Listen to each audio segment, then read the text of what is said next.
Bismillahirrahmanirrahim. Assalamualaikum warahmatullahi wabarakatuh. Baiklah, pada hari ini kita akan belajar tentang satuan debit pada part pertama atau bagian pertama. Bersama saya Ari Limetrisna Putra, MPD. Mari kita belajar.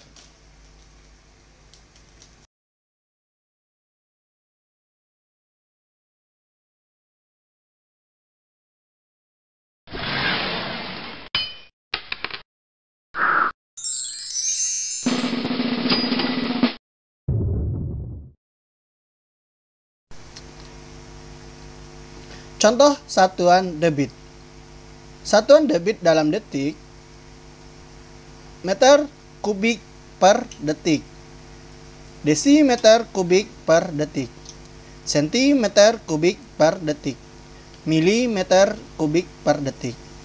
Satuan debit dalam menit, meter kubik per menit, desimeter kubik per menit, sentimeter kubik per menit, milimeter kubik per menit. Nah, ini perlu Anda catat, satuan debit dalam detik.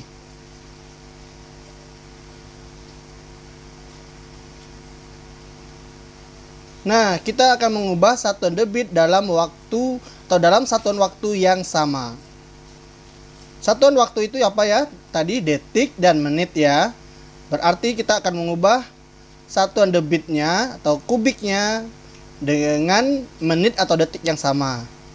Coba pada soal yang pertama, 50 desimeter kubik per menit itu berapa sentimeter kubik per menit ya, seperti itu. Jadi menitnya sama tapi satuan debitnya berbeda. Nah, ini yang harus kita pelajari. Nah, ada 4 soal, akan kita selesaikan satu persatu. Tolong Anda perhatikan langkah-langkahnya. Nah, kita selesaikan soal yang pertama. 50 desimeter kubik per menit berapa menjadi sentimeter kubik per menit? Coba lihat satuan yang pertama yaitu desimeter kubik. Di sini yang kita ubah menjadi sentimeter kubik per menit. Desimeter kubik per sentimeter kubik itu berapa ya jaraknya, tangganya? Coba Anda perhatikan, kita perhatikan lagi tangganya nanti ya. Kita buatkan tangganya. Naikkah atau turunkah tangganya? Nah, coba perhatikan. Desimeter kubik ke sentimeter kubik. Nah, turun satu tangga. Turun satu tangga itu berarti kita kalikan dengan 1000. Nah, 50-nya angkanya tetap. Berarti 50 kali 1000 sama dengan 50.000 cm kubik per menit. Nah, itulah jawabannya. Jadi, tinggal Anda kalikan dengan berapa kali tangganya turun. Untuk mengubah jika satuan satuan waktunya itu sama. Soal yang kedua.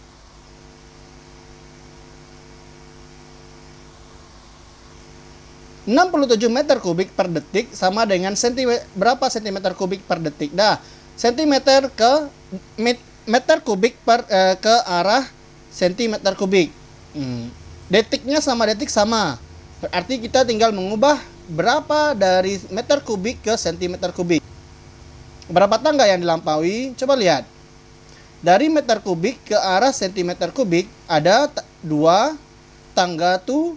Berarti kita kalikan dengan 1 juta. Berarti 67 kita kalikan dengan 1 juta. Nah, berarti jadinya 67 juta sentimeter kubik per detik. Nah, ingat ya, kalau detiknya sama, berarti tidak perlu kita rubah. Tinggal merubah meter kubik menjadi sentimeter kubik dengan menurunkan tangganya menjadi 2 tangga menjadi 1 juta. Nah, sekarang kita lanjutkan dengan penyelesaian soal yang ketiga. Di sini dari sentimeter kubik menjadi meter kubik. Menitnya sama ya. Berarti kita tinggal melihat tangganya dari sentimeter ke arah meter kubik. Ada ya 2 tangga naik, berarti dibagi dengan berapa? 1 juta. Berarti 42.000 dibagi 1 juta meter kubik per menit. Berarti tinggal kita coret nolnya 3 di atas dan 3 di bawah nolnya. Berarti tinggal 42 per 1000. Masih bisa diperkecil, bersama-sama dibagi 2 menjadi 21 per 500. Nah, itulah jawabannya. Jadi, kalau tangganya naik dibagi ya. Kalau tangganya turun kita kali. Ingat, kita simpulkannya. Nah, soal yang keempat. 46.000 cm kubik berapa per detik? Berapa kalau kita rubah menjadi desimeter kubik per detik? Coba Anda perhatikan dari sentimeter kubik ke desimeter kubik. Ya, satu tangga yang terlampaui. Berarti kalau dia naik kita bagi 1000. Nah, 46.000 dibagi 1000 sama dengan ya 46. Jadi ingat konsepnya, ketika satuan detiknya sama atau satuan menitnya sama, tinggal dibagi saja atau dikali saja. Nah, perhatikan Anda semua, silakan dicatat kembali di buku catatannya apa-apa saja informasi yang penting dari dari pertemuan kita hari ini. Oke, lanjutkan dengan melaksanakan pekerjaan tugas. Kerjakan dengan baik dan benar. Terima kasih.